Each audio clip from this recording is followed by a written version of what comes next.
2,000, sorry. Honorable Nyambose. Chair, thanks so much, and I want to appreciate the responses. Director of Finance, you were paying interest to yourself as Director of Finance instead of a junior person who is supposed to be assigned with interest and procure whatever you want to procure. You haven't answered that part. Again, the most important question, these payment vouchers, one of them, number 1 on Appendix 9, was not even approved by whoever senior officer. And you say this is authentic and a standard. Is this a standard? And you have been receiving all these monies to the tune of 53,000 kwacha as indicated without showing any receipt on the vouchers. And now you are saying you have the original that has the other necessary information. Why do you confirm, or are you going to argue if we say that these ones you have attached to these reports that we have been reading are not correct ones, or they are fake? You have the original ones. Chair, a bonus one. They indicated that the missing receipt books are now available. I remember last year when they say they are available, they should show us the serial numbers. Where are they? Here we want to see, to verify those receipt books that are now available that were missing. Chair, submit. Treasurer, can you indicate why you are paying yourself actually interest? Again, why you are not receiving on the vouchers, and why the vouchers, some of them are not approved by the senior most, who is the council secretary at that particular council of Mpika. Council Secretary, through you to Treasurer. Thank you, Chair. Allow me to call upon Director of Finance. Thank you, Chair. Chair, let me try to put it very clearly. Chair, my statement that I have the original doesn't mean that the ones on the file are fake. What I'm trying to say is what is on the file are copies, photocopies, and the actual vouchers used are available. Just where you are, Treasurer. Sir. So when you say they are the same, is it true, is it your position that what you have seen on these vouchers, some of them that are not signed by the person that received, is what you have there? Is that the position? It's exactly what I have, sir. So they are still wrong vouchers? Yes, they are as presented, sir. Thank you. Please proceed. Chair, I must acknowledge that the lapse actually was there. Standard as guided should be that when money is drawn either on behalf of anyone, being the original recipient or third party, acquittals have to be provided. So, Chair, I would like to take you to one cited voucher, which was 12,220, which was paid to me for a travel to Lusaka. Chair, this voucher, I was accompanied by Deputy CS, and we did not acquit on the face of the voucher, but rather attached an acquittal sheet where we both signed, except that acquittal was not attached, sir, but currently available. So allow me to tender my apology for that omission. Chair, coming to the payment of petty cash made to myself, Chair, if you notice, not all the payments are in my name, but I would in certain instances draw, being a bank agent as well.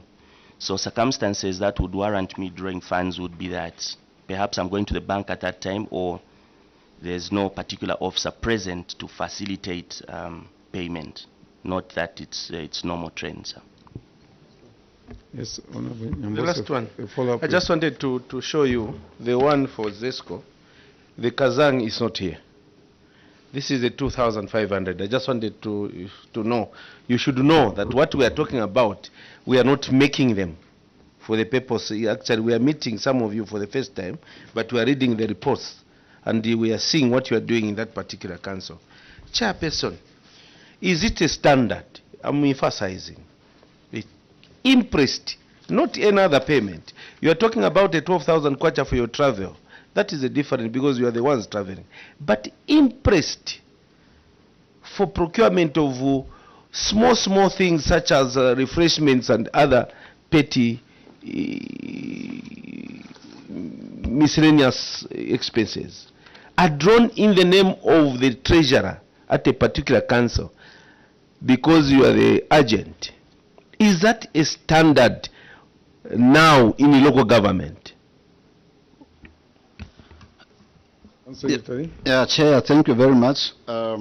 Actually, it's the issue that Honorable Nyamos has raised. The response is that it's not a standard, and actually, we have even stopped, using senior officers to get impressed impressed, Chair. Not even paid cash. Then the receipt books, what's your comment, Council Secretary? Yeah, on the receipt books, Chair, at the time of audit, as we stated in the report, the receipt books were actually misfiled. Were misplaced. But after they left, we continued searching for the same, and we managed to find them. Actually, we have come with them, and they are available for verification. The receipt books. Yes, these are the ones. How many are they? There are 5. So how possible that you couldn't find those, all the period that the auditors were at your place, you couldn't find 5 receipt books? Actually, Chair, these are receipt books were kept in the storeroom, where actually were a lot of documents.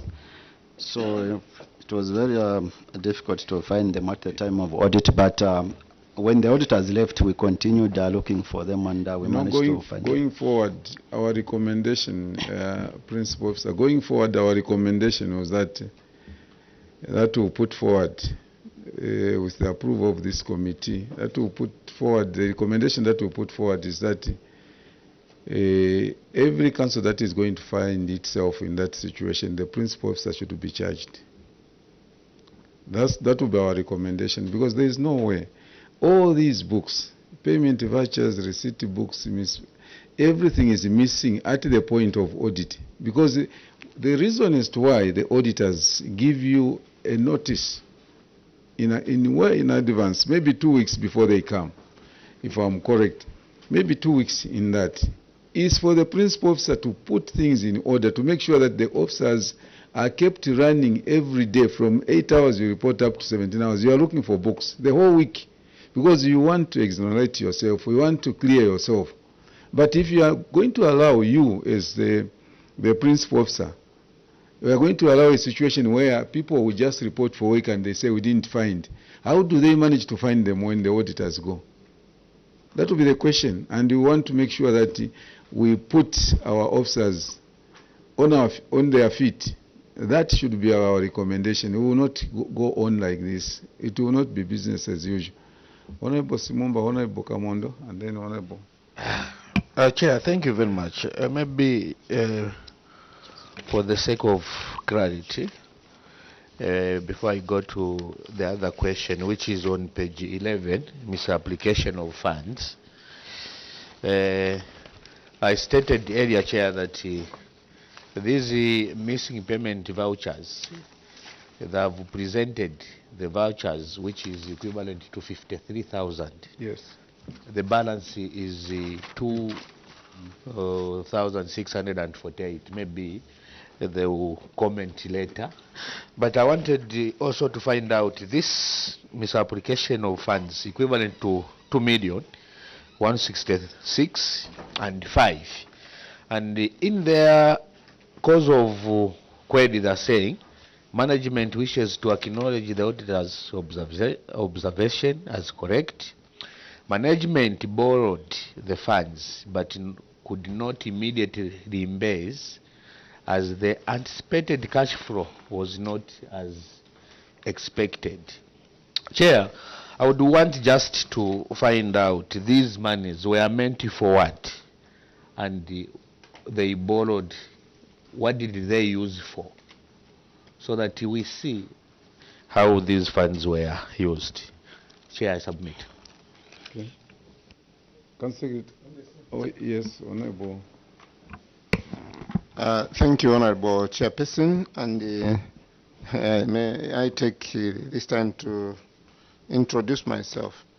My name is Eriot Kamondo, and I'm a Member of Parliament from Fumbwe constituency. I would like to take you to the same query that has been raised by Honorable Member Fonakonde on the misapplication of funds on page 11. I have 2 or 3 concerns. The first one, when did they borrow this money? That is the first question.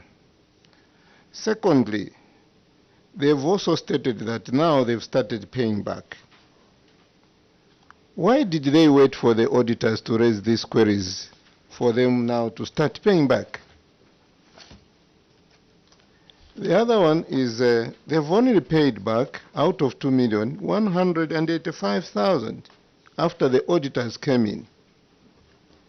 Can I know from them what assurance they are going to give to this committee that if they've taken almost 2 years not to pay back, what guarantee or assurance is there that they've only paid 185 and they're going to pay back the rest, which is about 1 point something million? So maybe I want to know why they delayed and why they've only paid this amount. Thank you. Because the percentage is very small. Okay. Councillor Secretary. Thank you, Chair. I'll start with the question from Honorable Simumba. Chair, we borrowed these funds to support payment of salaries, because at that time the 80% equalization, the equalization that we received was not enough to pay salaries, including locally generated funds, because at that time our wage bill was 1.5 million. Then equalization that we are receiving was 1 million. So that in itself entails that we have to look for 500 every month in order to pay salaries, which was very difficult at that time. So that's why we decided to use the 20% local government equalization fund meant for capital projects. And then on the question from Honorable Kamondo to say when did we borrow these monies, Chair, we borrowed these monies in 2022. That was the time we borrowed these monies. And then in terms of... and they are not yet paid to date? No, Chair, we have started paying bit by bit, looking at the financial challenge. How much have you paid? Yeah, we have paid 185,000 so far. From 2022? Yes, Chair. Chair, Yes, just a Honourable. quick one on the same. CS, you have lamented on the weak revenue base and the other challenges. Before I ask a question, can you tighten your internal controls?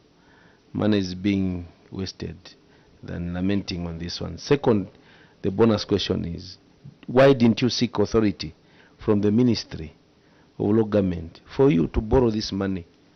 On your own you got this money and now you're struggling to pay. Did you seek any authority from the Ministry? If not, why? Thank you, Chair. We didn't seek authority from the Ministry of Local Government, and it was an oversight on our part. And this is actually the question that we regret, Chair.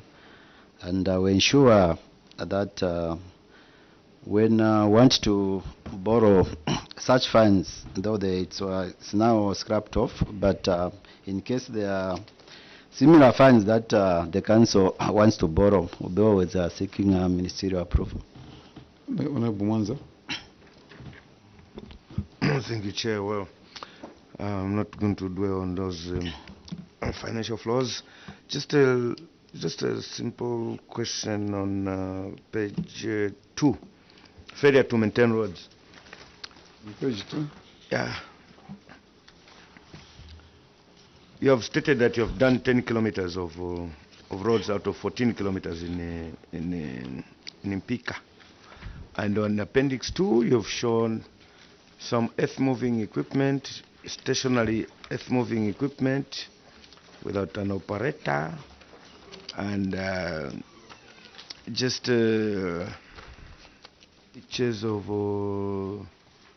a road that doesn't seem to be under maintenance, because I don't see any drainage works and so on. Only my question is, how many,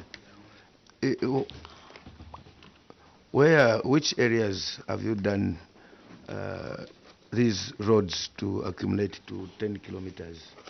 The different sections in Mpika, this compound or this area, so many kilometers, a total 10 kilometers, so that it is easy for people watching us to account for these roads that you have indicated here. You have done 10 kilometers. Okay. And also, when were they done? When, because the auditor was there in around October, and considering that it's rain season, and so this is the question. But just inventory. Council Secretary. Thank you, Chair. Allow me to call upon Director of Engineering to respond. Director Engineering.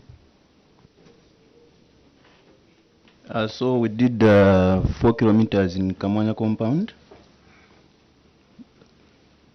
Yes. And then we also did 5 kilometers going to a place called Mamfushi. And then we did 1 kilometer in a compound called Tulika.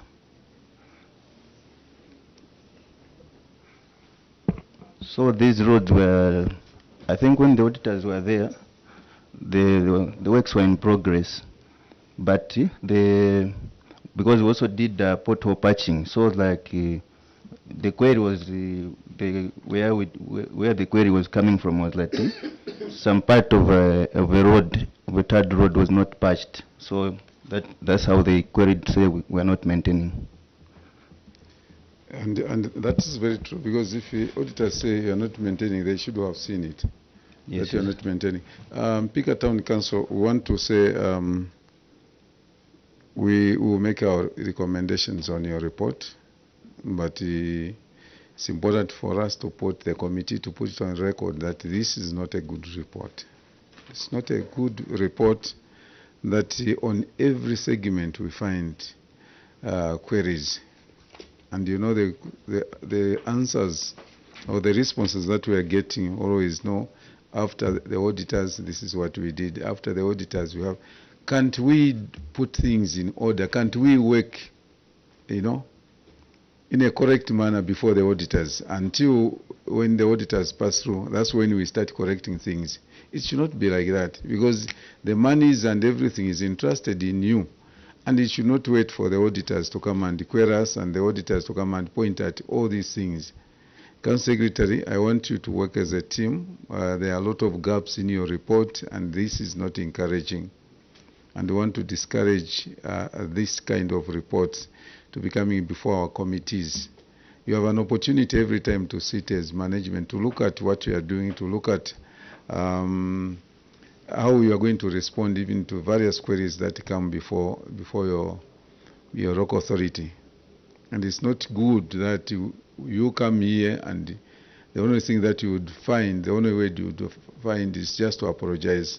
That's not, because at the end of the day, the people out there in Mpika will not see the development that they are earning. And at the end of the day, they will not only say the council has failed, but they will say this government has failed to deliver development, yet the monies are delivered at your doorstep. We'll make recommendations like I've indicated on your report, and we do not desire that we should be writing reports against officers, against institutions But what you present to us is what you will be able to give out. We will not give out what we have not received. So wish you well and want you to work as a team. And at this time, let me withdraw the immunity that was conferred on you and allow you to travel to Mpika as you came. Thank you very much. Thank you very much, and we have taken your wise counsel seriously. And will make sure that we improve in our day-to-day operations. Thank you. Okay, you're free to leave.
afternoon, honorable members of the committee. Good afternoon, Shwangandu Town Council. Representing the Auditor General, my name is Alfred Mbolela. I'm acting director in Muchinga Province, and I'm accompanied by my colleagues who introduce themselves. Thank you so much, Chair, and good afternoon, Chair and the honorable members. Good afternoon, Shwangandu. I'm Makrob Maki, the Assistant Director, Muchinga Province, in the Office of the Auditor General. Good afternoon, Chair. Good afternoon, honorable members of Parliament, and good afternoon, Shwangandu. My name is Jeffan Mukuka Siame from Controller of Internal Audit. Thank you, Chair. Good afternoon, everyone. My name is Simon Munyama. I'm a Senior Planner, Office of the Auditor General.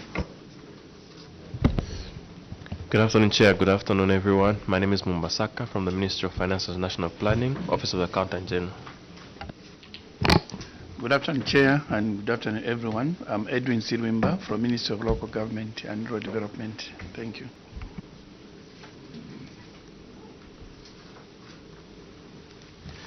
Good afternoon, Chair. Good afternoon, honorable members. My name is Elvis Chipuka from the Parliamentary Budget Office.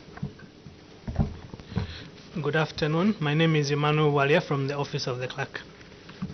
Honorable members, introduction is Honorable Sumumba. Chair, thank you very much. And Shwangandu Town Council, you're most welcome. I'm Honorable Simumba Lucas, Member of Parliament for Nakonde. Thank you very much. Thank you, Chair. Shwangandu, welcome. Mishek Mtetwa Nyambose, representing the special people of Chasefu constituency in Eastern Province and a member of the committee. Afternoon, Shwangandu. This is Lohamba Mwene, Member of Parliament for Mangango. Thank you. Afternoon, Chair and permanent witnesses and Shwangandu, welcome. I'm Honorable Dr. Aaron Mwanza, Area Member of Parliament for Kaumbwe constituency, Petauke District. Thank you. Thank you, Honorable Chairperson. Good afternoon, our permanent witnesses. Good afternoon, Shwangandu Council. My name is Elliot Kamundo. I'm Member of Parliament from Fumbwe in Northwestern Province. Vice Chair.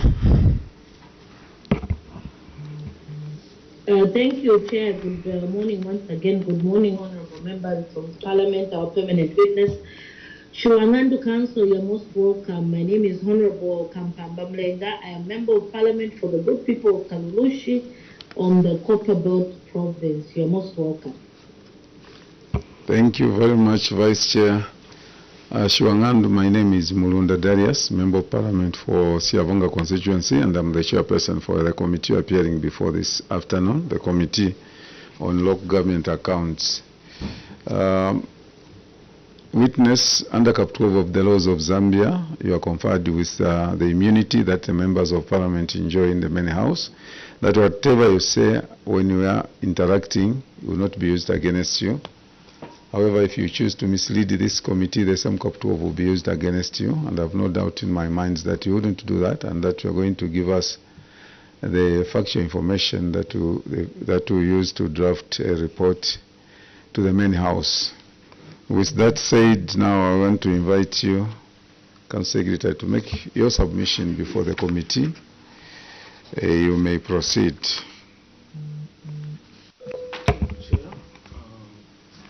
Your mic. Thank you, Chair. Maybe we introduce ourselves as well. I forgot to. We haven't introduced ourselves. Sorry, Chair. please go ahead. I'm Isaac Mwale. I'm Council Secretary for Shwangandu Town Council. Next. My name is Chawinga Victor. I'm the Director Engineering for Shwangandu Town Council. Good morning, honorable members of Parliament. Mutale Paris, Internal Auditor, Shwangandu Town Council. Good morning, Chair. Good afternoon, Chair. Good afternoon, everyone. My name is Mwansa Elliot Tsako. I'm the Director of Finance. Good afternoon, Chair. Good afternoon, everyone. I'm Samuel Mwanza, Director Planning. Good Good afternoon, Chair. Good afternoon, everyone. My name is Mfungwe Kelvin, Chief Human Resource Officer. You may now make your submission. We have seen that you are not gender sensitive as Shwangandu. Thank you, Chair. Please go ahead. Chair, before I make my submission, I would want to submit my report on Appendix 2, which we did. I think the report which is sitting in your report basically accounts only for 95,000 kwacha. We didn't account for the other amount, only 415. So I wish to submit, because we are thinking the status report which we had with the auditor was enough to give us not to talk about it. But after consultation, we are told that since the report indicates 415, we are supposed to account for the 415, disregarding the status report. So I wish to submit to you, Chair, if it's agreeable that I submit the report to you, indicating the total amount, which is 415, with the same explanation which is sitting in your book. I wish to submit that, Chair. We have been guided by the Auditor General's office, actually, that there are issues that have been resolved on your report. Starting with on page 2, the issue of use of unauthorized or ungazetted receipt books. We have been guided, it has been resolved. Unaccounted for revenue, we have been told that the correct figure should be 95,000. Yeah, something like that. And then on failure to secure accountable documents, we are told you have also resolved that. And then going forward, you have to start your submission like on page 4, management of payroll. But on page 8, page 7, cross-cutting audit findings.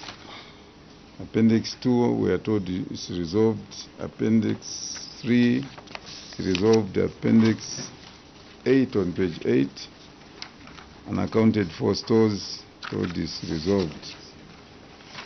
So we want to have a few questions. So you go to page 4, management of payroll and staff-related matters. Council Secretary, go to page 4 and start from B.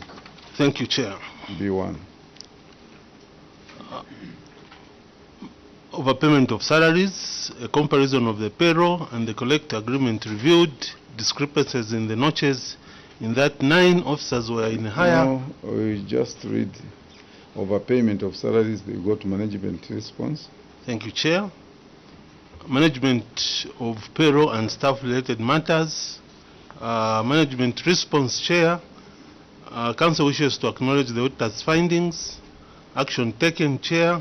Council has since adjusted the salary notches for officers affected and has also recovered 34,152 through the December 2023 payroll.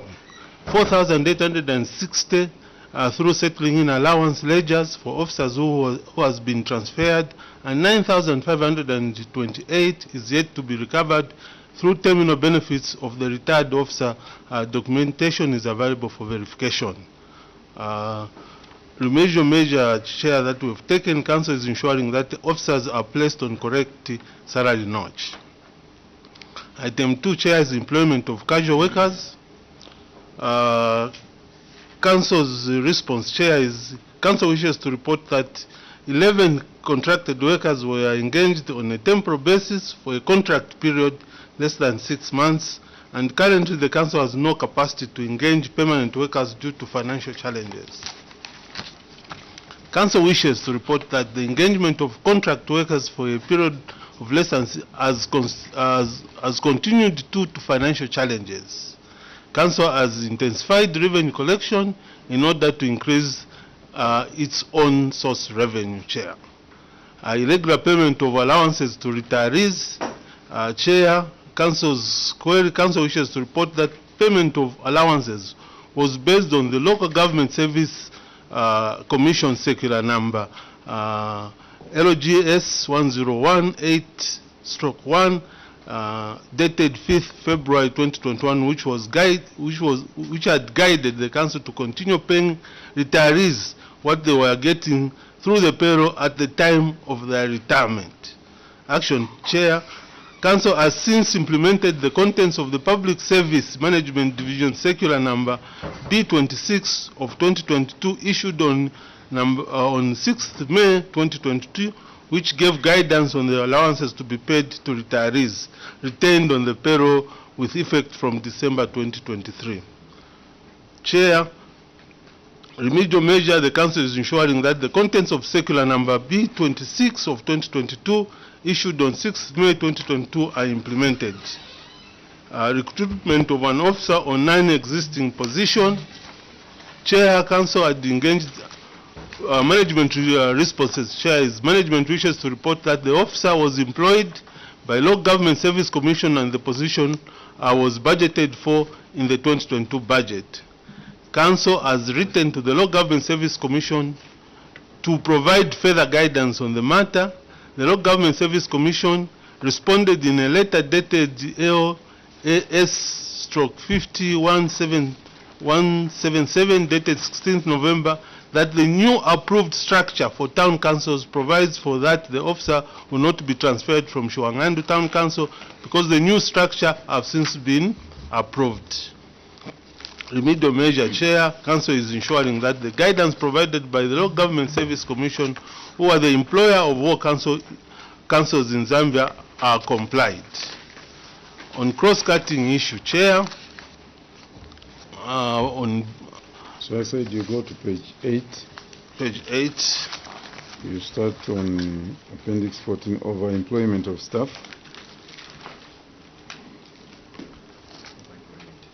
Overemployment of staff. Thank you, Chair.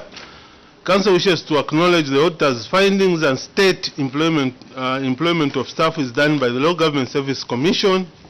Action taken, Chair. Council has written to the Local Government Service Commission to transfer the affected employees and submit quarterly staff on all overemployed positions. Remedial taken, Chair. Council will ensure that the Local Government Service Commission is updated on a quarterly basis on overemployed positions. Failure to fill vacant position, Chair.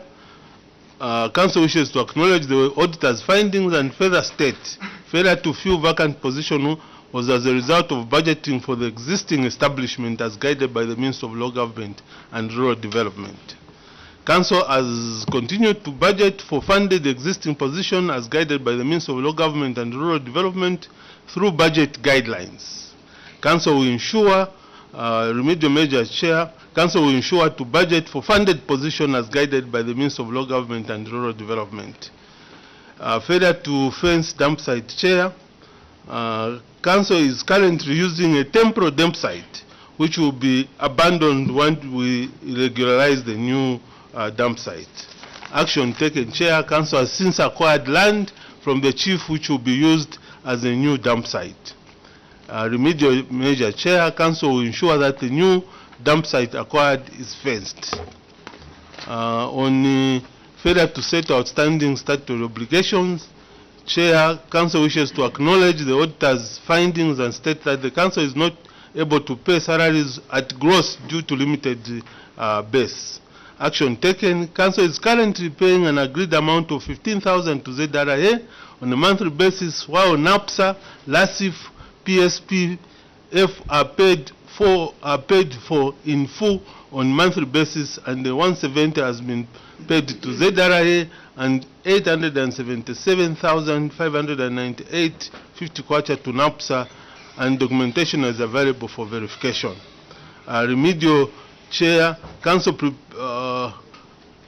prepared the joint main valuation rule with Chinsari Municipal Council, which is yet to be implemented in order to increase on-source revenue. Chair, I submit. Thank you very much. Honorable Simumba. Chair, thank you very much. Chair, I wanted just clarity on page 4 on overpayment of salaries. Page 4. Yes, Chair, where the 9 officers were in a higher salary notches than those defined in the collective agreement. Chair, there is an overpayment of 48,540, and they are saying they have tried to recover 34,000. Chair, now before they recover, I wanted to find out from the CS, how can this happen in a council which has got tight financial controls, Chair? Because I'm wondering how. I'm a layman. I want to understand how can this happen where some officers can be overpaid. I want to understand, Chair. Thank you. I submit. Thank you. Council Secretary, how did it happen? Thank you, Chair. I think what happened was that the officers, as they are coming from different, when people are transferred, they come with a pay slip from that council where they are coming from, so that they are placed on a payroll of Shwangando. So when they were coming, they were on a higher notch, on a higher scale. So when Shwangando, in most cases, we receive it according, you look at his payslip before a person applies. He has a letter from the commission, and you come with his payslip. So you put him according to what the payslip is indicating. So when the auditors came now to look at these individual employees, that's when we came to establish that this position should have been at this lower scale. So, meaning the amount that he was getting is the one now we said, after establishing and agreeing with the auditor, that yes, this person was now sitting on a higher scale, so the remaining that he was getting from that time we came to is the one that we have deducted now, so that he now starts collecting at the correct position. That is what had happened, Chair. But you as a controlling officer, as CS, when those things come together with Director of Finance, you don't have the background information from the ministry to guide you. Anybody would come with whatever they come with, just start paying. You don't verify? Thank you, Chair. In some cases we do verify, but in most cases, Chair, the issues of maybe communication, take for instance, one is coming from Zambezi, and or you find it. I appreciate whatever you want to say, CS, but issues of financial management, you cannot use a shortcut. You have to wait until you do the right thing, isn't it? So it doesn't matter how long it takes in communicating, but you should ensure, you are supposed to ensure that the right thing is done. It's better the officer is delayed in terms of maybe getting paid, but you say, I'm still following, I'm still getting this information. Once you get the information, you pay the officer maybe with the arrears, but you pay the correct amount, other than anybody that comes because somebody is not reachable to confirm or to do anything. Then you just start paying, and then you have the ministry that is above you where you can get these clarifications. So we still see that the authority there didn't do the right thing, because in everything, especially in financial matters, you must verify, you must do the right and the correct thing at all times. Honorable Nyambos.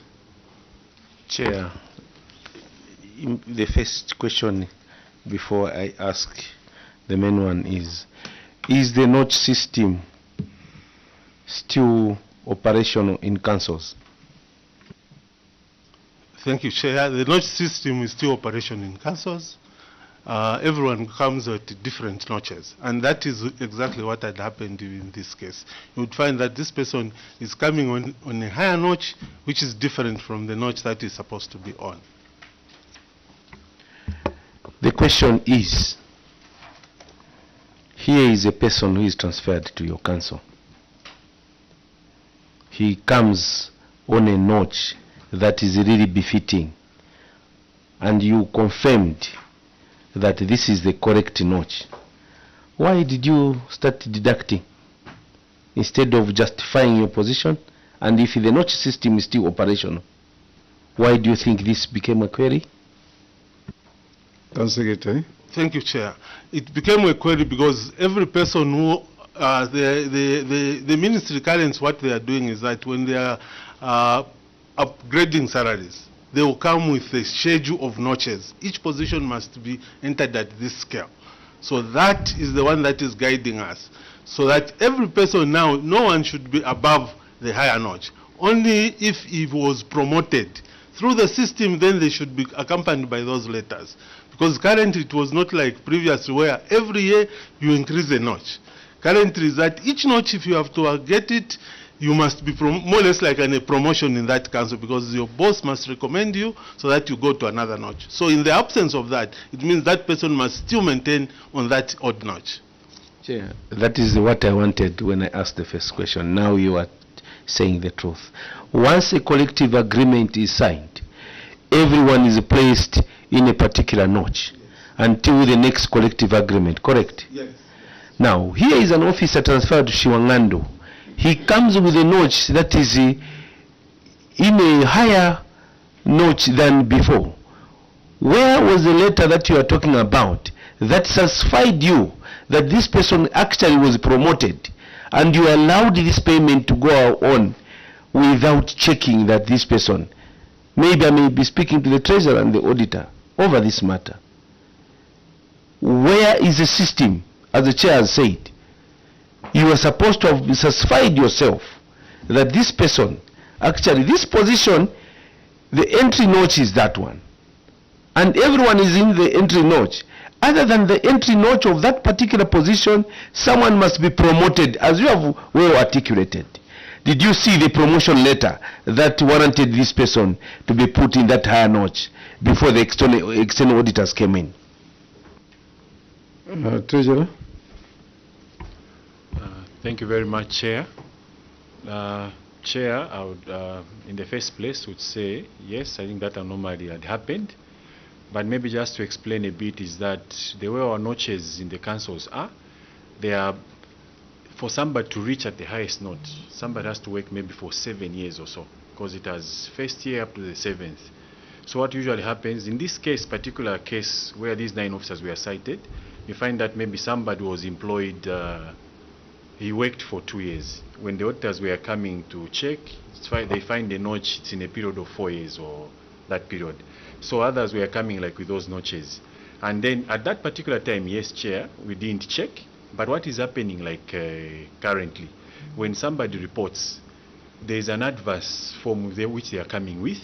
When he comes with a pay slip, I think through Chief Human Resource Officer, we are calling the councils to verify. Because I think what we discovered sometimes, somebody might just come with a pay slip which has just been just to certify themselves. So I think from 2023, Chair, like we are mentioning, we don't have like these issues which are happening because that communication is being done. So now, in this particular case for the 9 officers, what had happened was that you find that the auditors, when they were going through, they are saying, this revenue collector has worked for 2 years. Why is he in a notch for year 4 or year what? Those are the instances which had happened. But currently, Chair, that is not happening because we are doing the communication. HR confirms, we even ask for the, actually treasurer will call even our fellow directors of finance to say, can we have a pay slip for that? And that is what is. Director of Finance, we have mentioned one cardinal information here in trying to detect which notch you should pay on. And you paid up to 111,000. But one thing that you have mentioned is that actually the notches are put in period. So before you, when somebody comes, somebody will come with an appointment letter. So here's an appointment letter on his right, and then you have the notch on your left, which is higher, and the appointment letter is showing you that this person has just been in the service for 2 years, but the notch that he's having on the other side is for 5 years.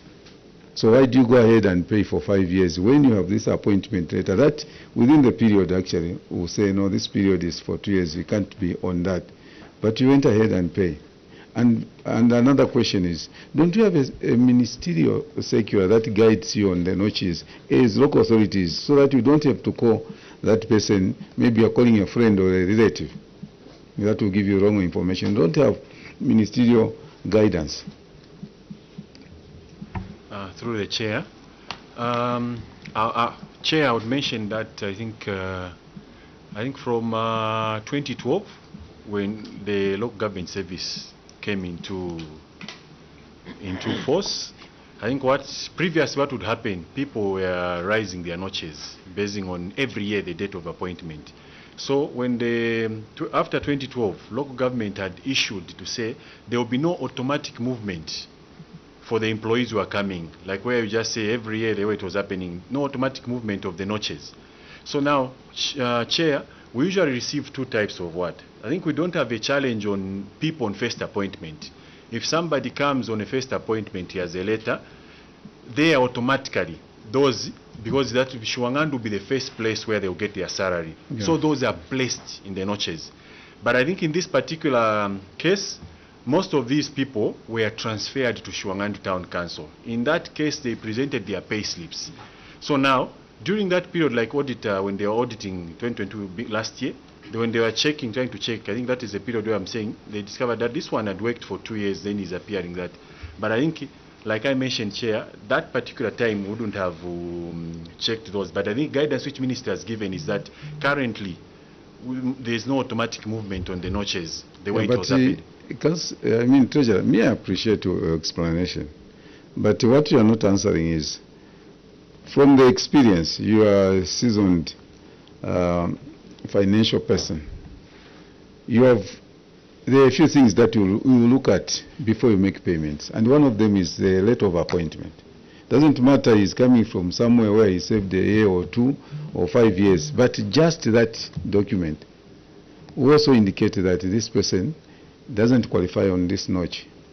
Did you use that as a base of detecting when somebody was engaged by the Local Government Service Commission? Chair, for this particular case, no, Chair, we didn't use that. Chair, I was the leader of Zulao in 2012 when the harmonization of conditions of service were done. That's why I asked that deliberate question, and I'm happy they have acknowledged. What they are stating now is what has been there from 2012. So now, contrary to that regulation, they went ahead and permitted these people to be getting a salary more than what they were entitled to. And Chair, when you look at the Appendix 3, one of them is Peris Mutare. Who is Peris Mutare? It's me, Chair. Yeah. The internal auditor is one of them who was involved in the overpayment of a salary. Now, the moment internal auditor is compromised, does a wrong thing, what did you expect in a system? 111,000 kwacha were paid wrongly, and they are paying in bits and pieces. It had to take external auditor's chair. So what they are doing now is against the principle that was agreed then between the unions, which that time was privileged to lead, that we should harmonize conditions of service and avoid having allowances which were abolished and having notches which are not approved. They have gone back. So what is happening in the payroll for councils in this country, countrywide, if they are to do an audit, they have gone against what was approved in 2012 under harmonization. Hence you are seeing these notches. These were done away with, unless you have a letter. But here is where we have a council. And the CS here, if he is the one who was in Shwangandu, I'm very shocked if he is the one, because this council secretary is a seasoned finance man. So I hope he was not there. But if he was at the helm of these happenings, then we are in trouble as local government. I submit. Thank you very much. Chair, maybe I agree with the Honorable you agree on what? That on the new standard, they harmonized. The way it is happening now, that they are harmonized circulars. And that's why when the auditor came, we had to go back and start deducting, because people had moved away from those harmonized figures. And that's why when we now looked at the payroll and looked at this person is through getting a higher notch, and that's why we had to say, let's recover. And those are the recoveries that you are showing here, that we have recovered and people have now been placed back to their normal notches. Were you there at that time? No, I'm just 2 months old there. Thank you. Yes, Honorable Simumba. Chair, CS, you need to call a spade a spade. I'm sure before you make a payment, you need to base on something. So if this committee can ask you to say, where did you base the value of a payment on? Were you basing on a letter of appointment, or you were basing on the notch? Chair, I submit. Thank you. The payment was being based on the payslip, because the payslip had a higher notch. So this person comes, when you look at the letter which a person is given a letter indicating the salary scale. It does not say the notch. It says this person, this position has been appointed on a salary scale this and much. Now, the notch will be determined by the amount he gets on the payslip. So on the payslip, if this person has worked on his payslip and he has a higher notch, you cannot know. But you still maintain the salary scale. Yes, don't belabor so much. The point here, Chair, which this committee should take seriously, there is a lot of manipulation of payslips. When one is being transferred, they will go and manufacture a payslip that is on a higher notch and going with it to the next council. Because sorry, it is an emotional thing for me, because the principle that was laid, we wanted even centralization of salaries of council workers because of the same thing. That's what I'm saying, to take interest what is happening in the council payroll, you will find the disasters we have gone back to what the government had done away with. So what the CS is saying, I'm not supposed to agree with him, is correct. They are moving with payslip. They're not moving with the letters, as Honorable Simumba said. When they come, as I'm being transferred to Siavonga, make a pay slip higher. So they manipulate, because the pay slips are done by individual councils. Officers who are juniors who do a pay slip. And here is an internal auditor, Chair, who is at the helm. When you look at it, you see down there, I'm able to read these pay slips because I've come from them. You see internal auditor, office assistant. Who does that? Junior officers, they have higher notches, contrary to the regulation. So you see, it might be today Shiwangandu, but when you audit the payroll system in the councils, you discover, this government will discover, no wonder some of them are not providing any services, because they cannot, the revenue they collect goes heavily in payroll, even the equalization fund does not fit. So the moment we ignore the payroll of the councils, this is how 111,000 kwacha was being. And now the responses, they have since deducted.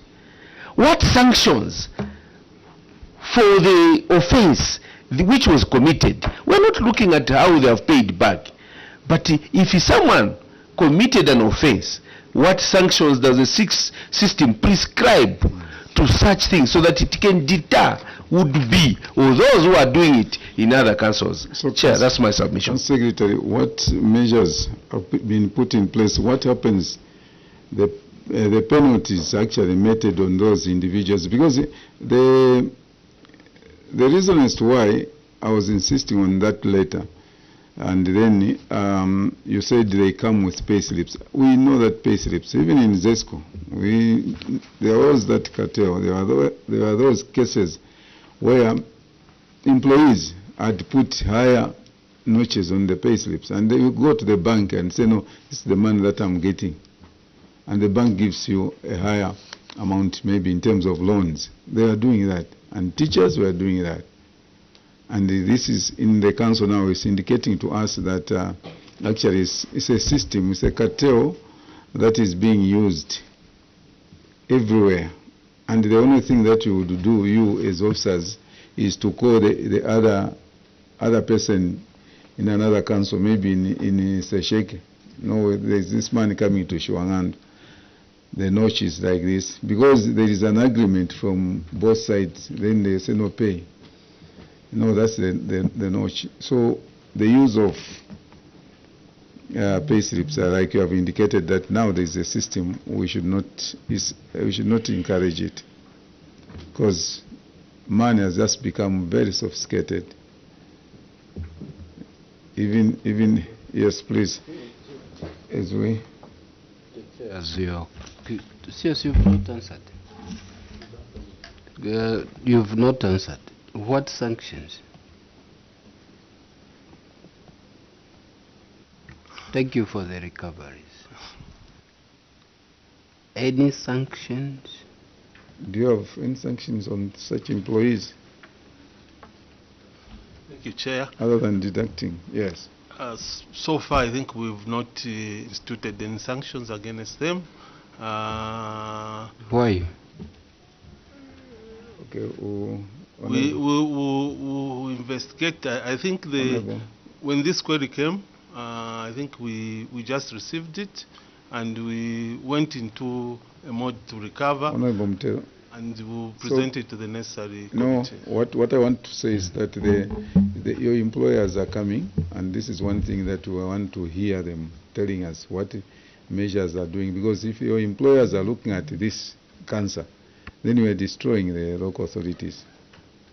You might not do anything, but we want your employers. Something should be done, like my Honorable Nyambosa has put it, to deter the would-be.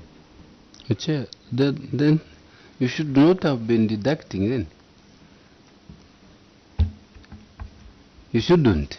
Because if there is no punishment, why are you deducting? Are you getting? Yes.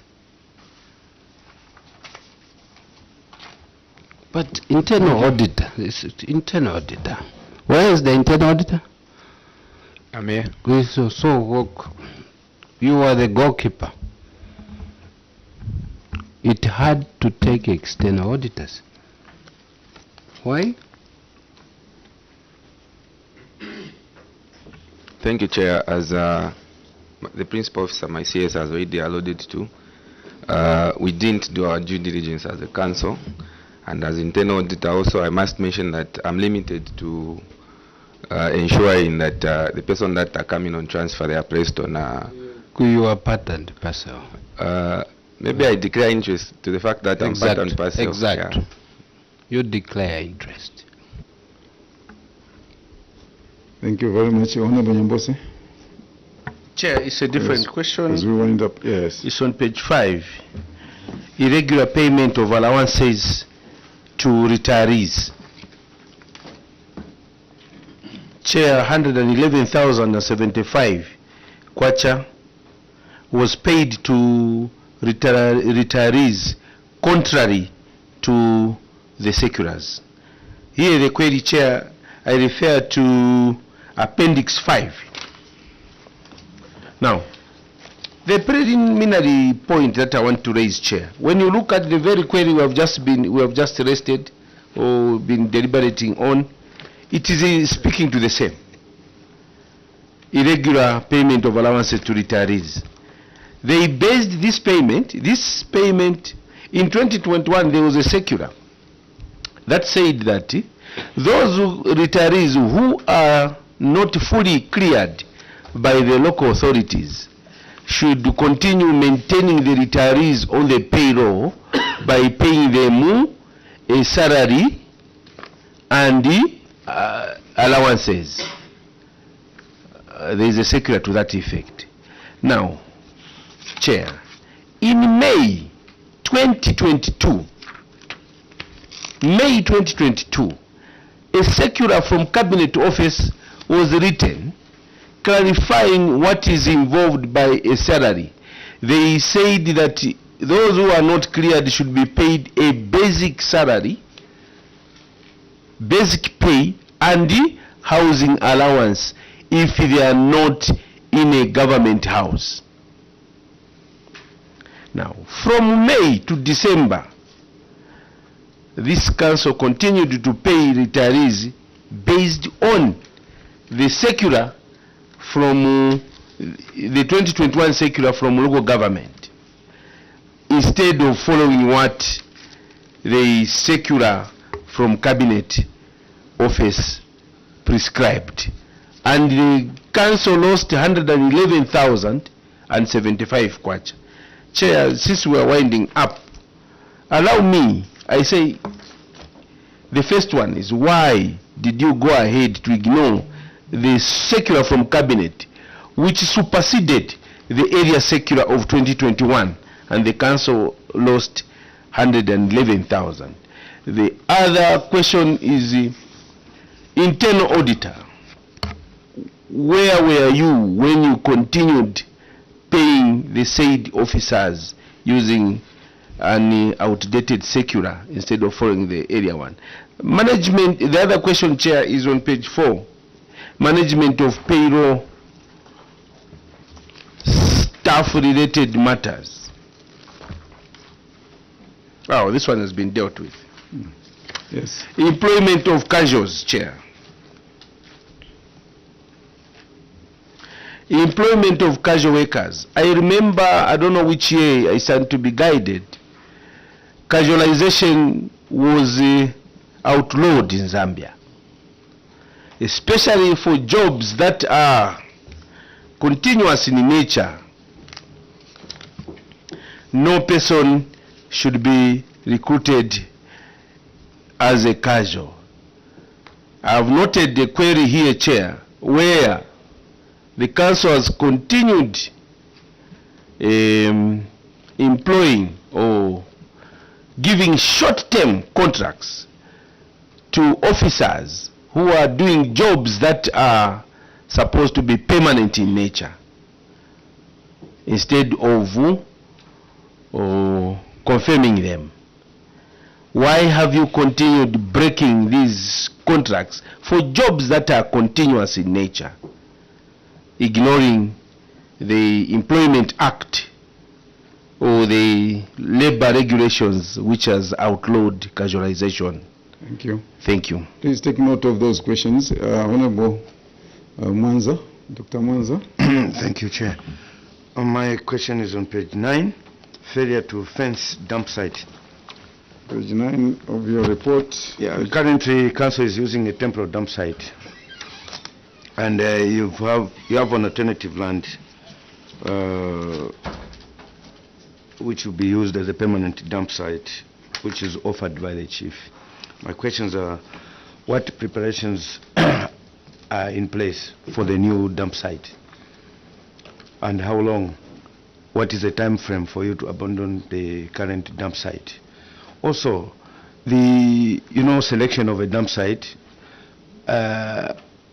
takes into account a lot of issues concerning environmental effects, and so the place that the chief gave, is it suitable for a dump site, or it just because you are short of land and you have to force the conditions of a dump site to be fulfilled? Because normally it's supposed to be the council itself to do a lot of studies and find a suitable place. Then you get authority to utilize that place. So who recommended the new dump site, which is permanent dump site, and is a permanent dump site by coincidence suitable for a dump site? I think. Secretary, do you have a short question, a bullet question? Please? Bullet. Thank you. You've said the chief. Any authority in form of a document to say you've been given that land? Thank you. On the casualization, we've kept on saying, even on page 10, no, we have no resources. Chair, they've been given the entire equalization fund. The 20% that used to be for capital projects, It's now given to councils. They are still saying they have no enough resources. And that is specifically administrative. Council Secretary. Thank you, Chair. Maybe we intend to employ employees on permanent establishment, but we look at the cost. Currently, we are paying them about 1,500 each person, those that are helping us to collect garbage. Our process, we are starting the process. We need to write to the ministry to allow us to approve. At the moment, what we are thinking is let's start with maybe 5, put them on permanent establishment, and see exactly. So we've started the process. We are submitting a report to the council indicating that we would want to employ permanent employees on this matter. So that the chair, but that's not what you've indicated here. What you have indicated is that you have no resources. Council Secretary. Thank you. I agree. I indicated that as current, we do not have the resources to put all of them on permanent, but we are starting bit by bit, and this process will take us some time. It might be not maybe by the end of this year, it might still be on casualization. That's why even in our response, we have still indicated that we've continued to give them contracts, because we know that this process we are taking now to put them on permanent establishment will take long, and we might not take all of them at the same time. You see, it's Council Secretary, you are live, on everyone is listening. You should be the last people to promote casualization. Under the Geneva Conventions, the Zambian laws, casualization is outlawed, specifically for those jobs that are supposed to be permanent in nature. I feel uncomfortable when you, as a chief executive officer, you say this will take long, we shall continue on casualization. Otherwise, you should have said that you may consider a few so that they can continue providing. The council's chair are created to clean, provide services to the community. In fact, the structure of the councils is supposed to be opposite. It is now like a funnel, supposed to be a pyramid, top heavy. The main cadre of workers are supposed to be those who are cleaning, those who are visible in the communities, so that people can pay rates and taxes. But those are the people we are casualizing, and you have so many people in administrative positions doing little. So it is not good for you, being a labor leader. I don't feel good when you are the ones openly, publicly saying we shall continue with casualization until that time. I think that word is not good for you. Find a better word. We should not promote casualization in this country. I know resources are not there, but you can start with a few of them to consider them. Actually, when the commissioners come, we should revise this local government structure. There are councils with 5 administrative officers. Thank you. So we should change that. We should have more people to clean, so that people are seeing how a town looks. They can be motivated to pay taxes, and those taxes can pay the officers, unlike waiting for local government equalization fund always.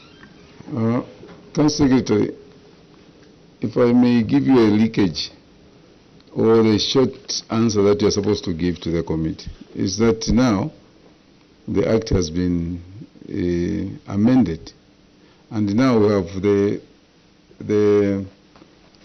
capital component coming this side. So with the coming of abolishing of the capital component, we are starting now to get these people on payment. As simple as all that. Other than, you know, whatever explanation. We had that money, we couldn't do at that time, yes, but after the amendment now, we are moving because the resource base now has been increased.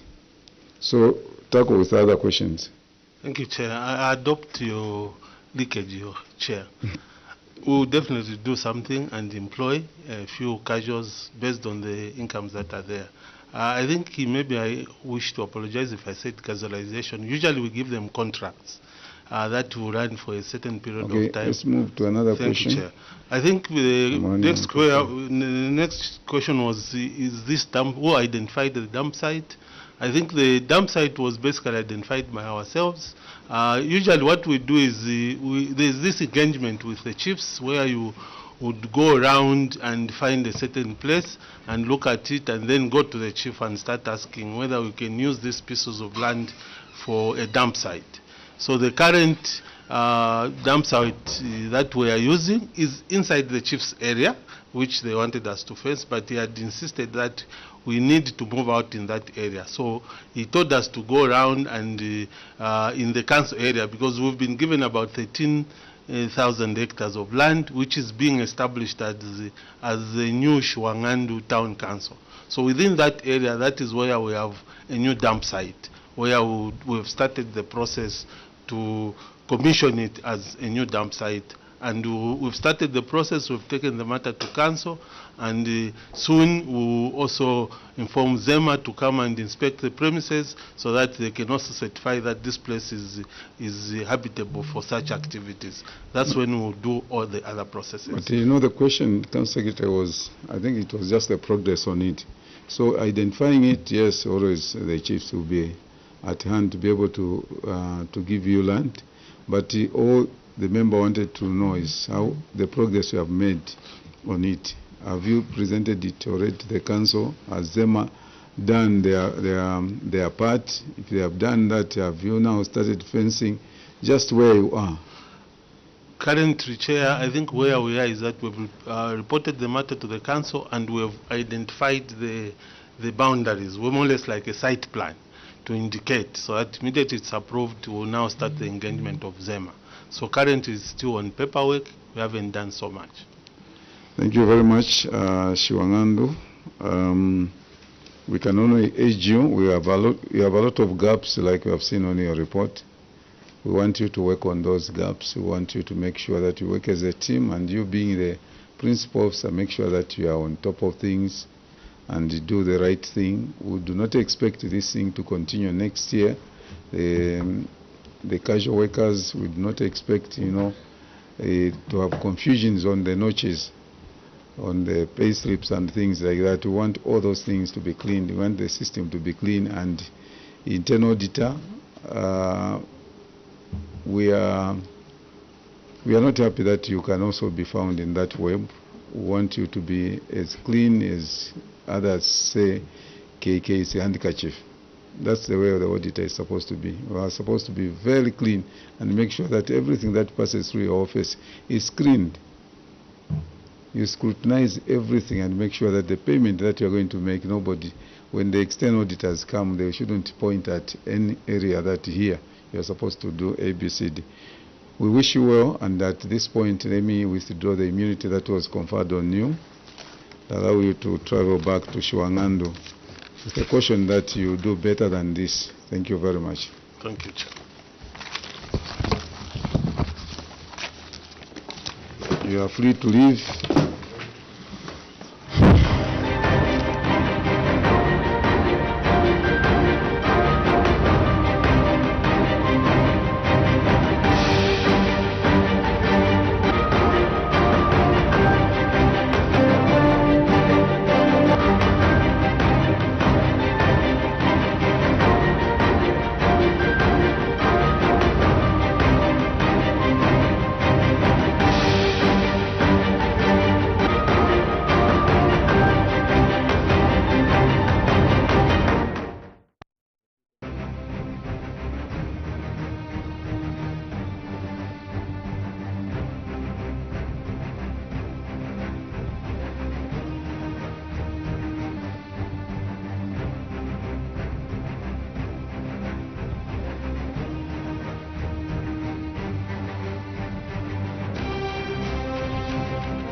My eParlament mobile application.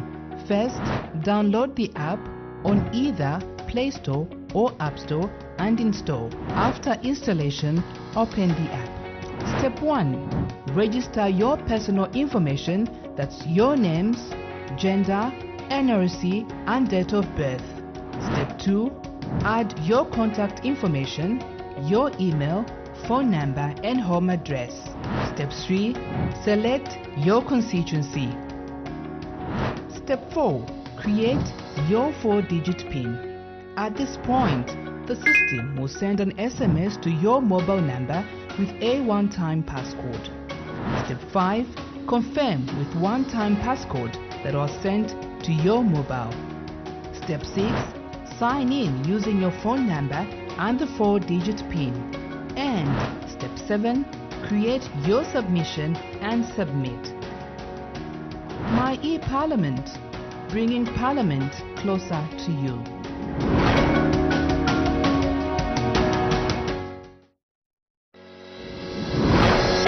My eParlament mobile application. My eParlament is a mobile application developed by the National Assembly of Zambia in order to bring Parliament closer to you. You can download and install My eParlament from App Store or Play Store. Once installed, you can raise your concerns, provide your input, opinion and feedback on various projects or decisions being made in your constituency. On My eParlament mobile application, you can listen to Parliament Radio. You will have access to parliamentary documents such as bills and acts which are considered in Parliament. You will also have access to National Assembly social media platforms such as Facebook, Instagram and Twitter. You can also watch parliamentary debates live on our YouTube channel. Download My eParlament now.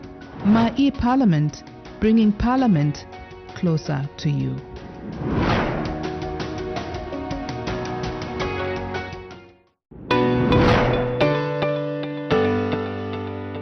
Parliament is open to members of the general public who may wish to undertake familiarization tours of Parliament buildings, either in groups or as individuals, or to attend sittings of the House or parliamentary committees. All those wishing to visit Parliament can either write to the Clerk of the National Assembly of Zambia or simply come to Parliament buildings. Upon arrival at Parliament buildings, visitors are required to identify themselves.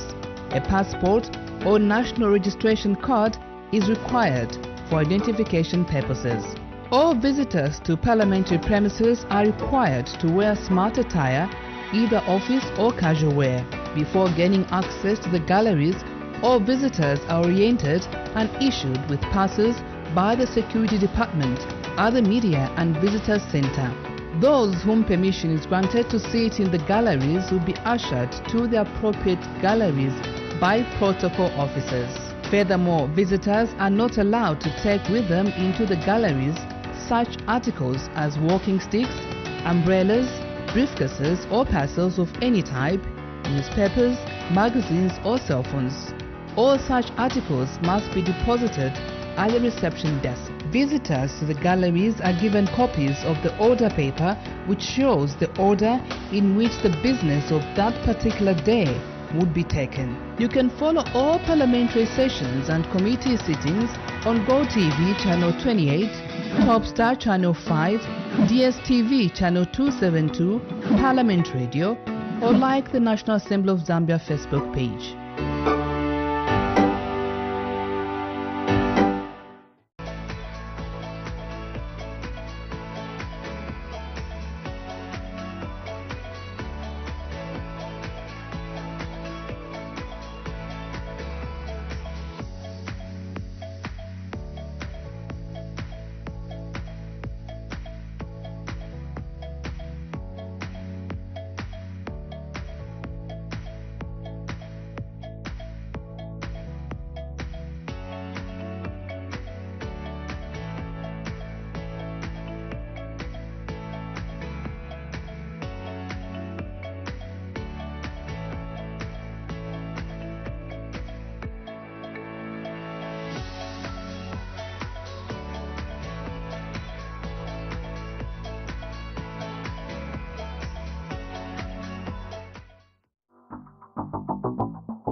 Zambia joined the rest of the world in commemorating International Women's Day under the theme Invest in Women and Girls, Accelerate Progress.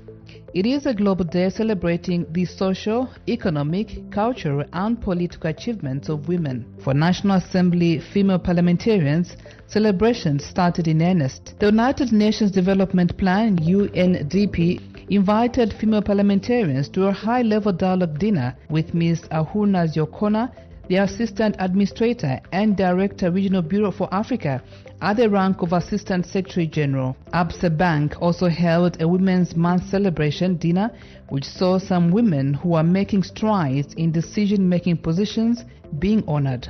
And to crown it all, Speaker of the National Assembly, the Right Honorable Madam Nelly Muti Fapra, held a breakfast meeting for female parliamentarians at the Speaker's Lodge. Some visiting female Ugandan parliamentarians were also part of the occasion. Madam Speaker emphasized the need for more women participation in politics. She called on female members of parliament to feel free to engage on various issues affecting them. Let me also be quick to mention that this event will now be an annual one in order for us to meet. So this we will be able to meet and interact as female members, to bond. You know, bonding is very important, to share experiences, challenges, and opportunities in a more relaxed atmosphere. Your Honor, the Vice President, honorable members, so far I have attended 2 events with Her Honor, the Vice President, and some members of Parliament, organized by the UNDP and also by APSA, respectively. And one takeaway from both events has been that as women, we need to change the narrative that women do not support each other. Yeah. We all have a responsibility to ensure that we change this narrative. Being politicians, we have our own political persuasions. However, bipartisan matters such as those relating to women issues, we need to rise above them. With the high attrition rate of members of parliament in our parliament, it is my desire that all of us come back to parliament and also motivate other female politicians to come on board. We need to work together and ensure that we double the 15% of female members of parliament to 30% in the next parliament. Let me re-emphasize that as parliament, we are privileged to have a speaker, I honor the vice president, the first deputy speaker as women.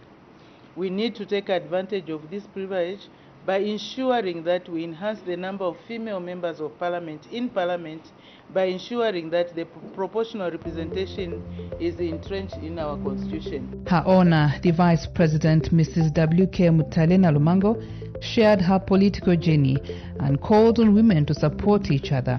She is, however, optimistic that with affirmative action, the Zambian parliament will have a lot of female parliamentarians. Echoing everybody here, I was the first female member of parliament in Kaputa. But this is what is saddening. First. Even in the parliament, I was part 2, where she is the only one surviving from that parliament. That was 10, what was 9th parliament? It was 9th parliament. You know, where are they?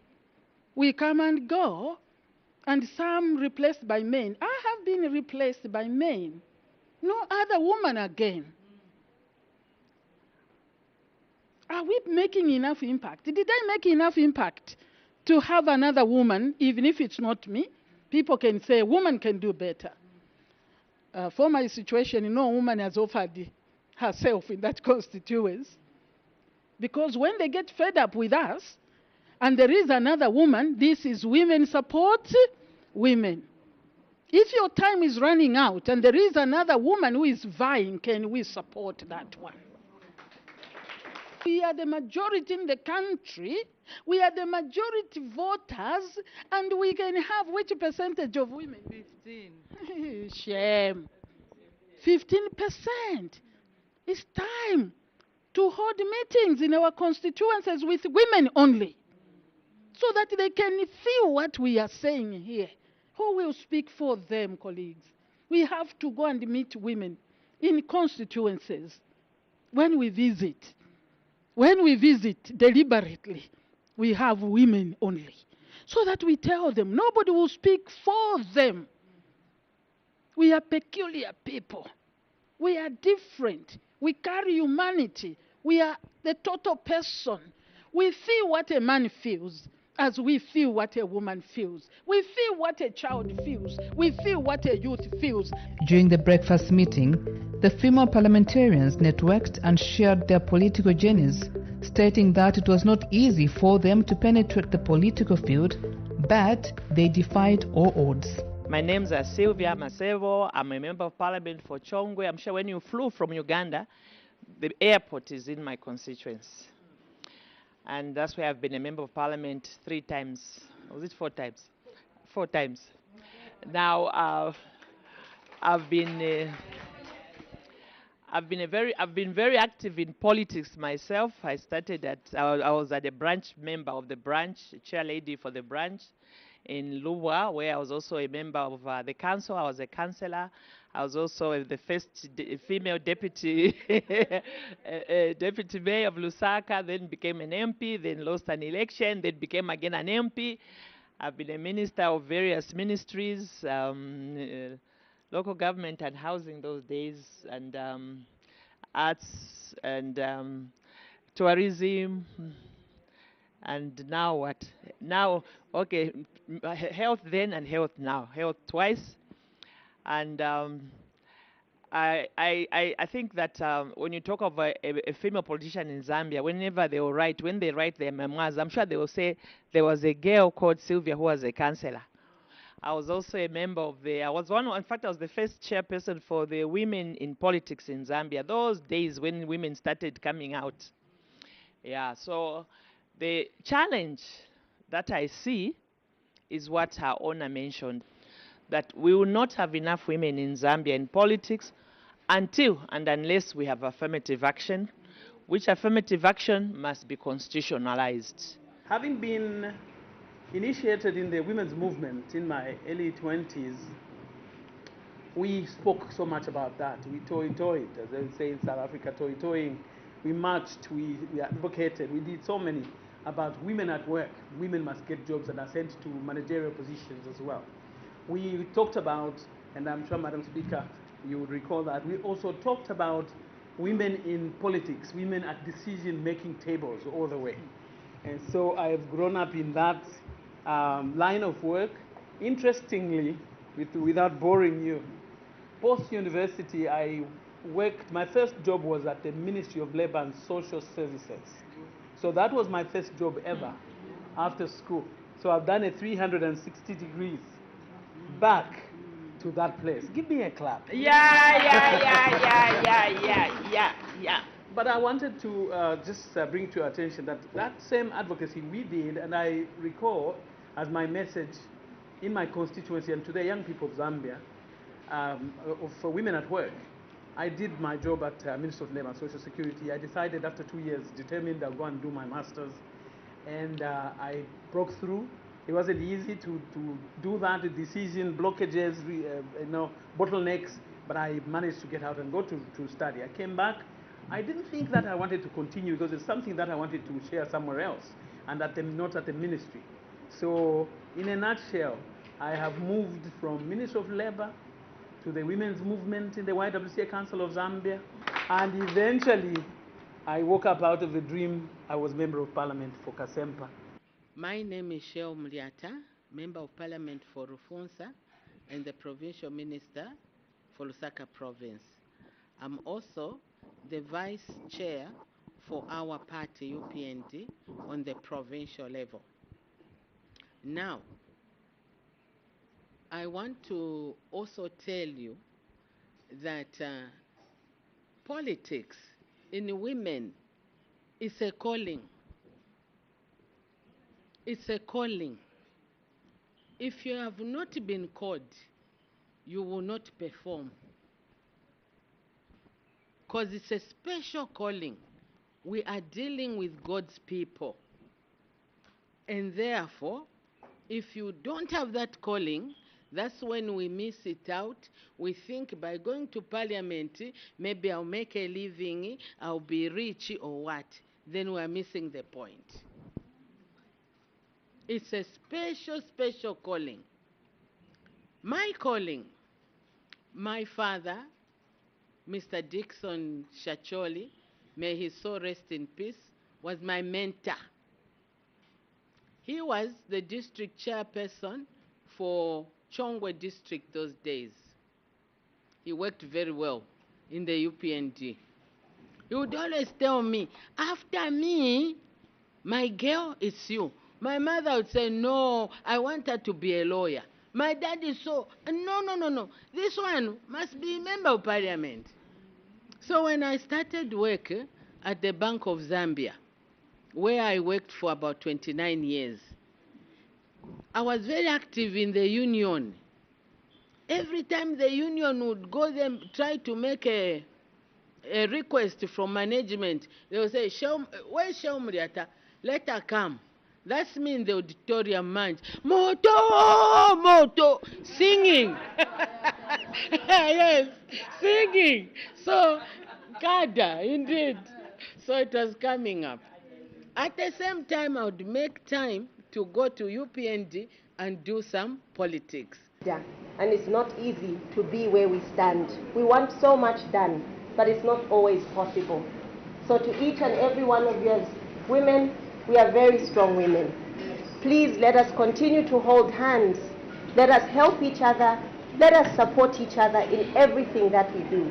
Because when we stand together as women, we can do great wonders. And we'll serve the nation of Zambia with all our hearts, diligently. We are calling on all of us, and our male counterparts, our Honorable Speaker, has always reminded us that affirmative action is very critical. Because the 50-50 presentation, if we do not demand it, and not only us as women, but all the civil society, the church leaders, the traditional leaders, they need to demand it because the population dictates that. We are 51% as women in Zambia. As of 2021, voters registration, it was 53%. So why are we away from what our population is? So I think we are in our right place. Let your name be counted to those who are asking for affirmative action come 2026. I started off as a councillor under MMD, and when I stood as a councillor, I was the first female councillor since independence in that ward. Then I stood as a member of parliament for Chisamba, and I am the first female member of parliament for Chisamba since independence. I'll leave the rest for you to guess. So I'm serving as the vice chairperson for Reforms and Modernization Committee, and all I can say to all of us is that as women, we need to support each other. Just like the speaker earlier alluded to, it's important that we are always in one accord. We need to support each other, we need to engage each other, and that is the only way that we're going to move forward as a team. Honorable Joyce Mtwatwa is a Ugandan Member of Parliament. She called on her fellow parliamentarians to support each other. She took time to talk about female representation in the Ugandan Parliament.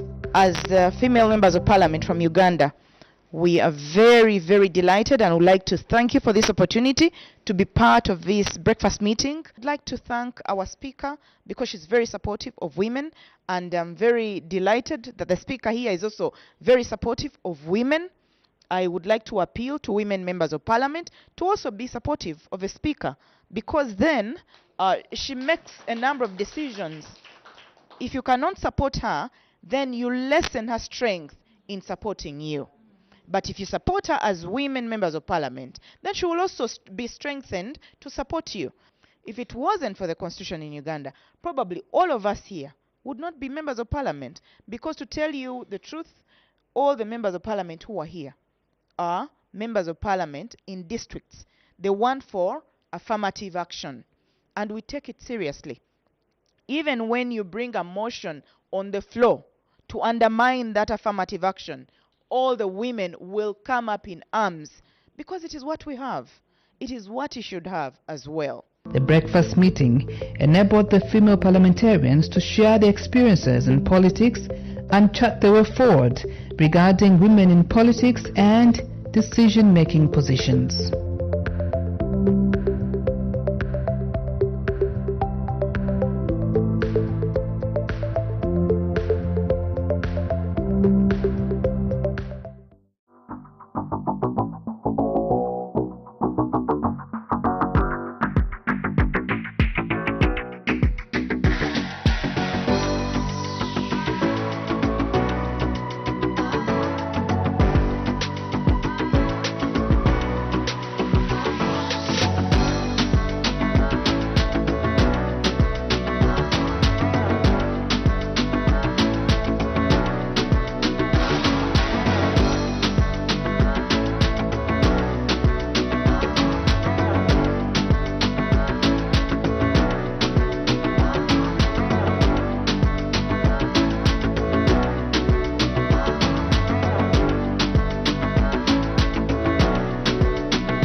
She's doing her work very well.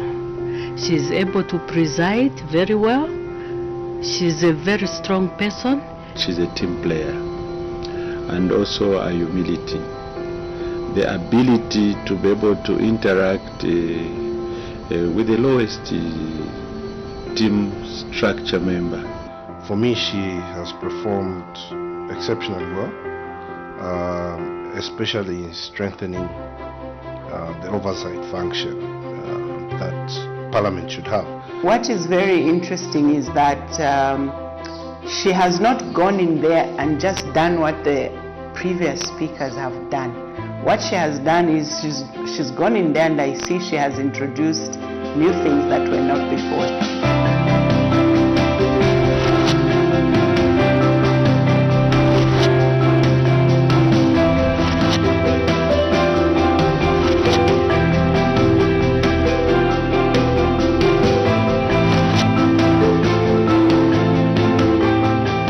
Fonzi referred to as the people's speaker, with a relentless drive and unwavering determination.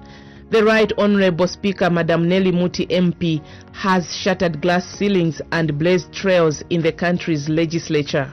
As the first female Speaker of the National Assembly of Zambia, she has not only presided over business in the House, but has also transformed the landscape of parliamentary business through her groundbreaking innovations. Honourable Muti's brilliance extends beyond the chamber. She's a tireless advocate for women's rights. Her journey from humble beginnings to becoming a celebrated figure in the male-dominated field exemplifies her resilience and commitment to contribute to democracy and equality. Speaker Muti MP is a living testament to the extraordinary heights that a powerful woman can reach when armed with vision, expertise, and boundless dedication. Stepping up in this chair, I mean, there are bigger shoes that have walked through in and out of this office. So when I came in, I'm a small person. I can fit in those shoes.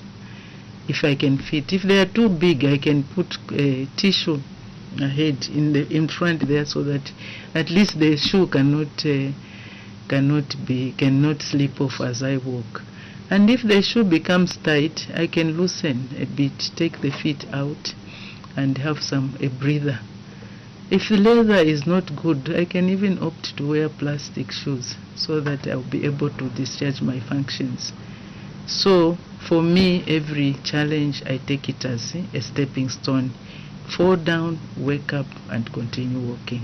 All we can do is strive to inspire each other, to hold each other by the hand, and where we fall, we wake up and encourage each other, because the world is not made of individualism. It's a collective world. We have to work together. We have to uplift each other. that way we will achieve more. Soon after being elected Speaker of the National Assembly on 3rd September 2021, the Honorable Muti MP hit the road running by guiding and running the affairs of the National Assembly of Zambia. Honorable members, it is both a tremendous challenge and a great honor for me to be entrusted with the task of being the guardian of the rights and privileges of everyone in this House. It is therefore with great humility that I submit myself to the will of the House. Coming from a legal background, it wasn't long before she settled in her new position as the head of the legislature. Honorable members of Parliament, Madam Speaker. Her ascendance to the office of Speaker became a vantage point in advancing the aspirations and interests of women in Zambia. When we started as women, the talk was that women's place is in the kitchen. And when there was a preference between choosing who to educate, a woman or a man, the choice usually, the parents chose to educate their boy children. But now I think the status or the circumstances has changed, and in any case we have even more women now in terms of population, 51% of women in Zambia compared to 49%. So I think as women we have done a good job. And this has not come up because we are women, but because we've had support from our male counterparts. Gender, as it means women and men working together for common good. Being Speaker of the National Assembly calls for impartiality and being able to accommodate divergent views. In the last 2 years that she has occupied the office of the Speaker of the National Assembly, she has made several rulings in the House in which she has ruled sitting meetings out of order and reprimanded accordingly.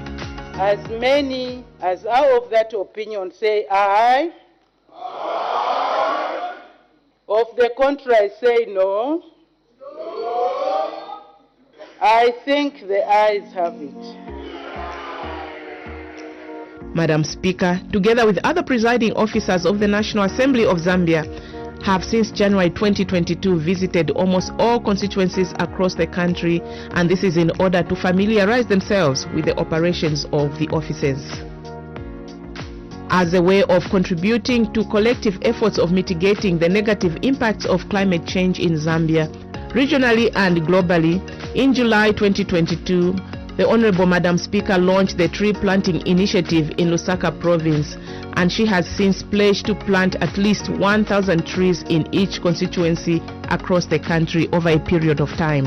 As a result of this initiative, the Zambia Forestry and Forest Industries Corporation Zafico in December 2022 supported the National Assembly with 5,000 pine seedlings for the same exercise. In December 2022, Madam Speaker launched the Research Awareness Week under the theme Scaling Up Use of Evidence. This has led to an increase in the demand for evidence use in both the House and in committee meetings. Speaker Muti has enhanced the establishment of more parliamentary bilateral relations with various parliaments both at regional and international level, and these visits have raised the profile of the National Assembly of Zambia. In confirmation of her dedication and hard work, the Right Honorable Madam Nelly Muti MP was one of the speakers from Africa elected to represent the region on the Standing Committee of the Conference of Speakers and Presiding Officers of the Commonwealth at the conference held in Canberra, Australia in January 2023. Speaker Muti also serves on the Executive Committee of the Southern Africa Development Community Parliamentary Forum, SADC-PF. Speaker Muti was yet again elected to serve a 4-year term on the Interparliamentary Union IPU Executive Committee at the just ended 147th IPU Assembly held in Angola. The Right Honorable Madam Nelly Muti MP has also hosted visiting foreign dignitaries to the National Assembly of Zambia during their state visits to the country. Some of the foreign dignitaries include Italian President Mr. Sergio Mattarella in July 2022, United States of America Vice President Kamala Harris in March 2023, and President of the Republic of Tanzania, Her Excellency Samia Suluhu Hassan in October 2023. To ensure that the information of the meetings of the international and regional bodies that the Zambian Parliament belong to are shared, delegation to these meetings are expected to discuss the report of the meetings on the floor of the House. In the last 2 years Madam Speaker has been in office, she has implemented a number of initiatives. In June 2023, the Honorable Madam Speaker launched the Keep Parliament Clean campaign. This initiative is aimed at inculcating and promoting a culture of cleanliness amongst members of Parliament and staff at Parliament buildings, Parliament motel, and all constituency offices across the country. And having placed a premium on the media as a reliable partner for realizing the institution's communication needs, in August 2023, the Honorable Madam Nelly Muti MP launched the annual media breakfast meeting dubbed Meet the Speaker. The Zambian Parliament has undergone reforms aimed at transforming the institution from one that is remote and closed to one that is transparent, accountable, and inclusive.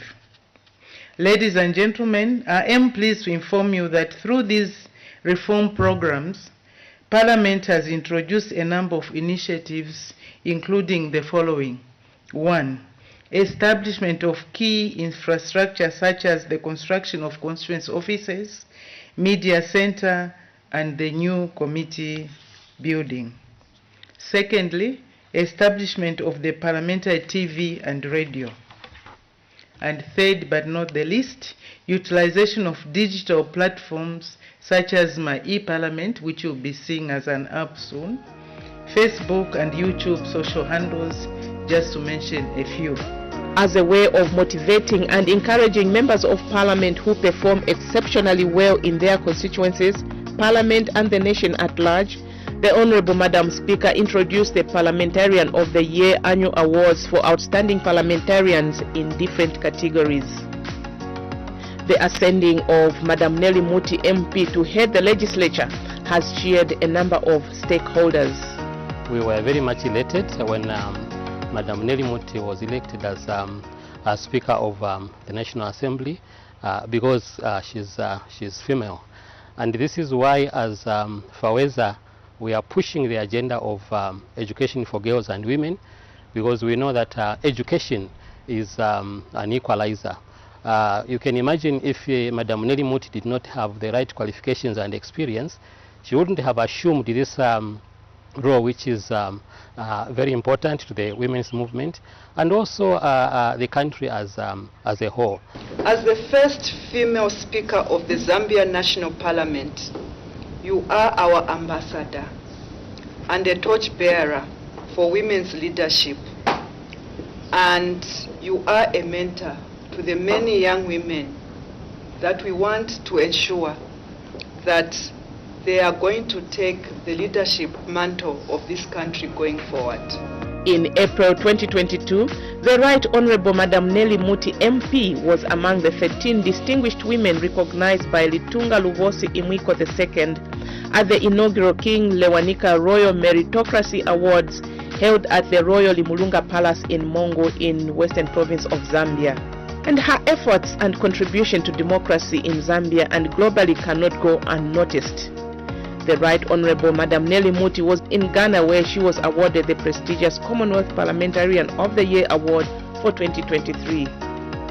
In her acceptance speech, Speaker Muti dedicated the award to all female parliamentarians in the Commonwealth. On behalf of the Commonwealth Parliamentary Association Zambia branch, and indeed on my own behalf, I wish to place on record my sincere gratitude for being recognized as the 2023 Commonwealth Parliamentarian of the Year. I am aware that the process leading to the award was rigorous and highly competitive. It is therefore humbling for me to emerge as the winner of the award from among 180 legislatures in the Commonwealth. Mr. President, I wish to dedicate this award to the other 3,000 women parliamentarians of the Commonwealth.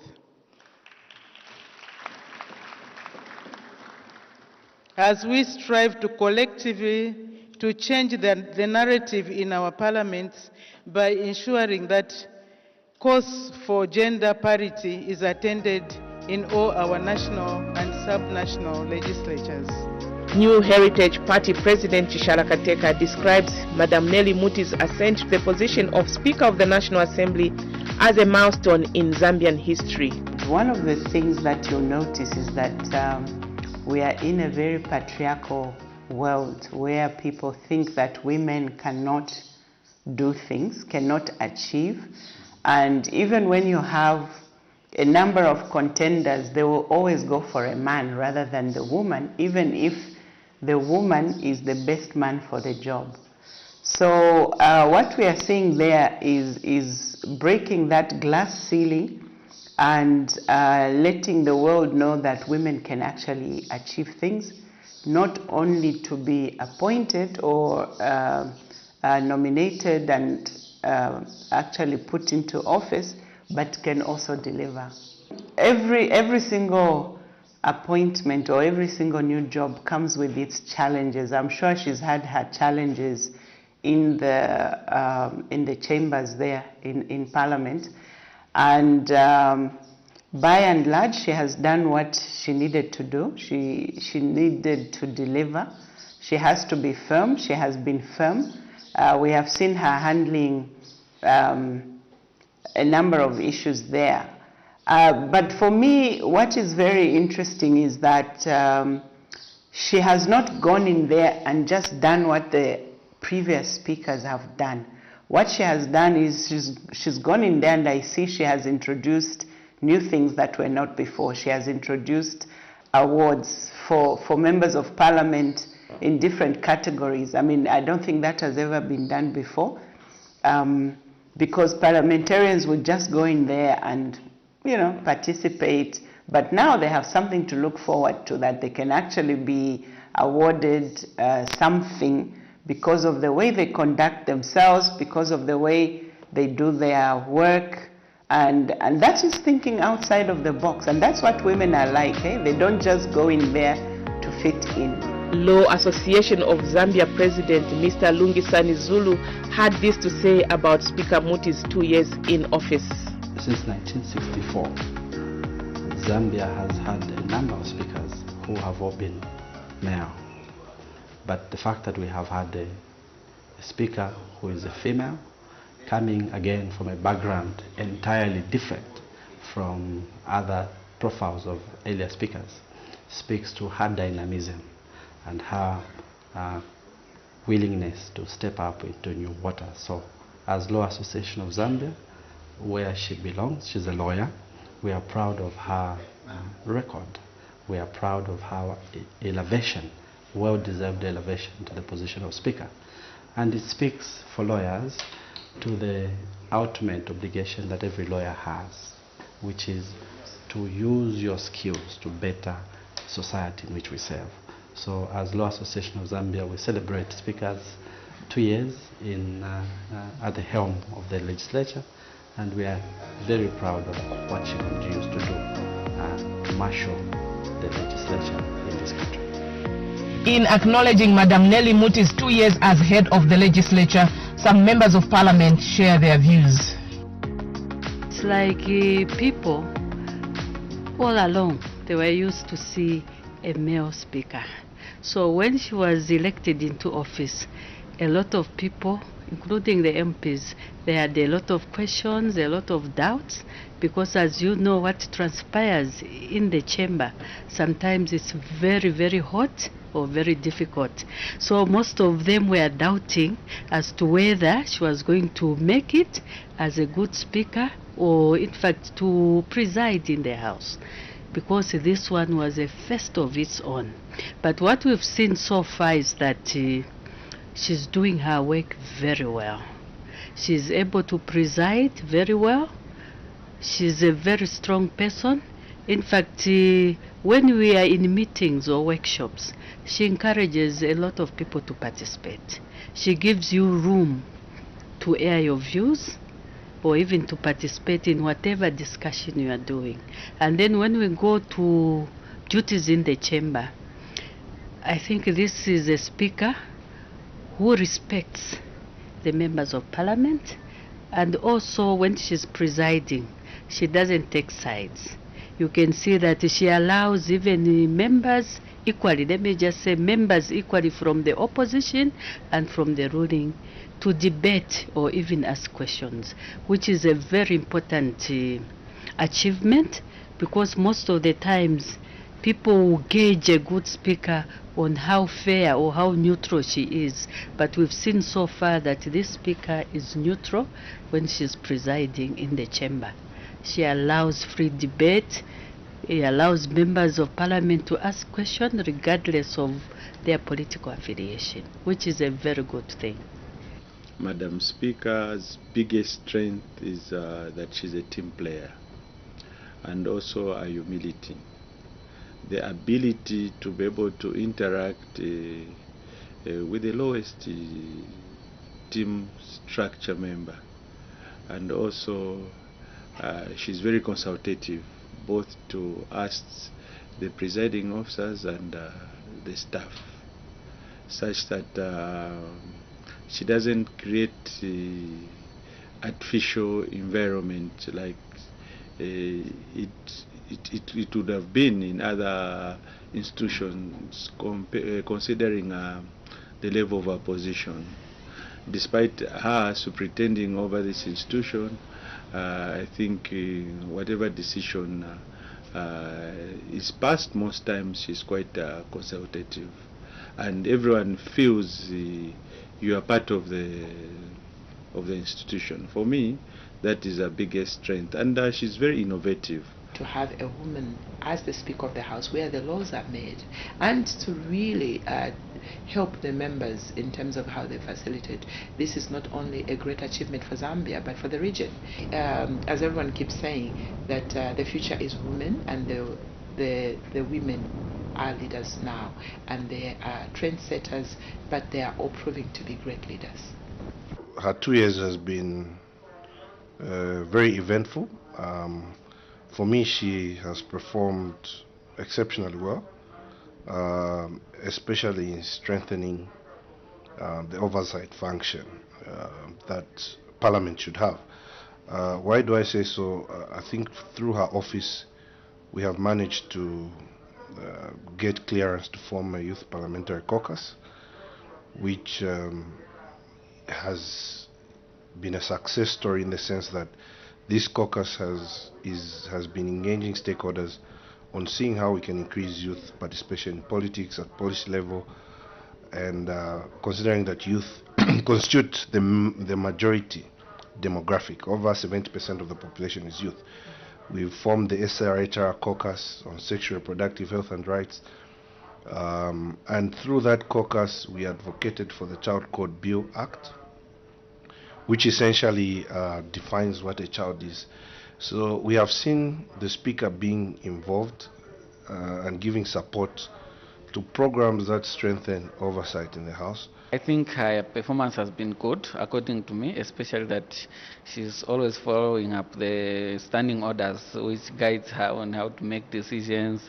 She has these exemplary abilities of trying to combine her interpersonal skills, whilst at the same time making you realize that she is in charge and she's responsible for the performance of this the National Assembly.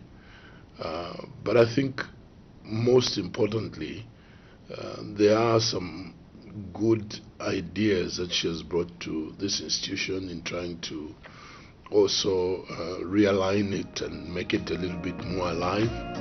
The introduction of the National Assembly Choir is just one of the innovations by the Honorable Madam Speaker.